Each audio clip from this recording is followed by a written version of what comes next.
శ్రీచక్ర జ్యోతిష్యాభిమానులకు స్వాగతం. ఇప్పుడు ఒక విషయం తెలుసుకోవడానికి, అంటే ఒక గ్రహం జపం చేసే వల్ల ఫలితం గురించి తెలుసుకుందాం. అది ఎప్పుడు చేయాలి, ఏ జపం చేయాలి అనే దాని గురించి ఇక్కడ అంటే 2024 సంవత్సరం 8వ నెల 17వ తారీఖు. అప్పుడే ఎందుకు చెప్పినామంటే మనము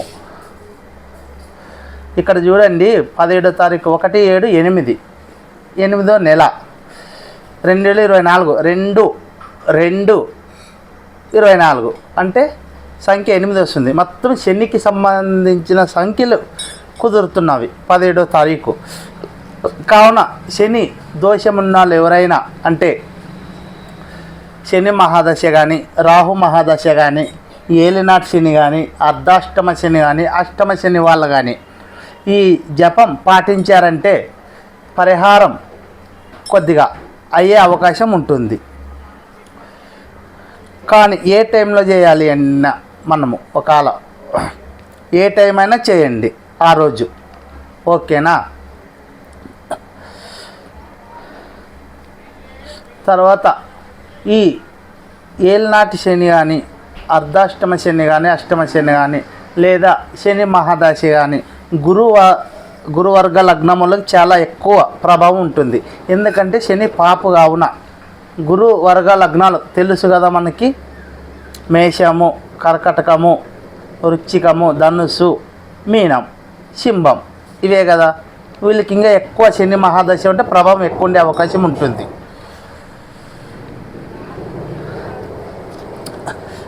ఇవి ఎక్కువ ఎందుకుంటామంటే ఇక్కడ మేష లగ్నానికి 10, 11వ స్థానాధిపతి అవుతాడు శని, ఓకేనా. కర్కటక లగ్నానికి 7వ, 8వ అవుతాడు, ఓకేనా. తర్వాత సింహరాశికి 6, 7వ స్థానాధిపతి అవుతాడు. వృశ్చిక రాశికి 3, 4వ స్థానాధిపతి అవుతాడు. ధనుసుకి 2, 3వ స్థానాధిపతి అవుతాడు. మీన లగ్నానికి 11, 12వ స్థానాధిపతి అవుతాడు. ఈ లగ్నం వాళ్ళకి ఎక్కువ ప్రభావం ఉంటుంది.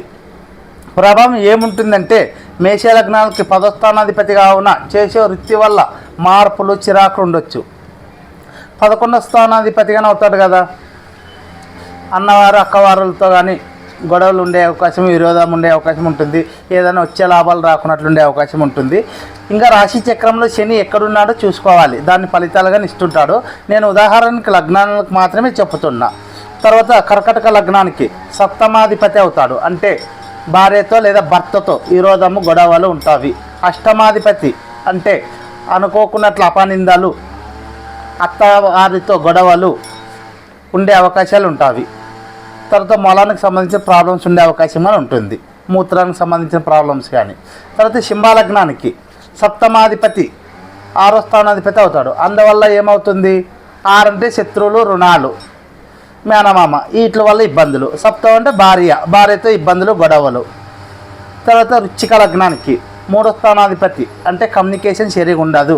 సోదరులు, సోదరమణులతో, ఇరుగు పొరుగుతో అనుకూలత ఉండదు. 4వ స్థానాధిపతి అవుతాడు అలాగే, అంటే తల్లితో గొడవలు, గృహాలు, స్థిరాస్తుల వల్ల ఇబ్బందులు, వాహనం వల్ల ఇబ్బందులు ఉండే అవకాశం ఉంటుంది. తర్వాత ధనుసు లగ్నానికి 2వ స్థానాధిపతి కదా, కుటుంబంలో గొడవలు, వాక్కం సరిగా లేకపోవడము, మాట్లాడే విధానము, ధనము వల్ల ఇబ్బంది ఉండొచ్చు. అలాగే 3వ స్థానాధిపతి అవుతాడు, సోదరులు, సోదరమణులతో ఇబ్బందులు ఉండే అవకాశం ఉంటుంది.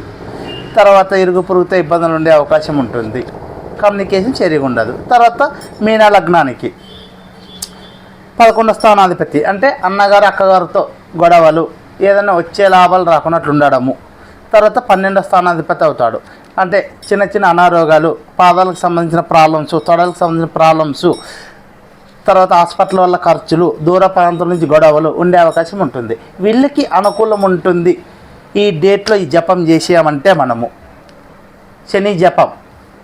ఎందుకంటే అక్కడ చూడండి 17వ తారీఖు 8 సంఖ్య 8వ నెల 2024, అది 8 సంఖ్య కూడితే అంటే మొత్తం శనికి సంబంధించిన సంఖ్యలు వచ్చినాయి. ఆ రోజు జపం చేసినామంటే ఈ ప్రాబ్లమ్స్ల నుంచి కొద్ది వరకు బయటపడే అవకాశం ఉంటుంది. ఇక్కడ మంత్రం చెప్తాను, ఈ స్క్రీన్ పైన కానీ ఇస్తున్నాను. ఓం శం శనేశ్వరాయ నమః. ఇది వీలైతే 108, 1000 ఎన్ని తోస్తే అన్ని, ఎంత చేసి అంత మంచిది. అందరికీ నమస్కారం.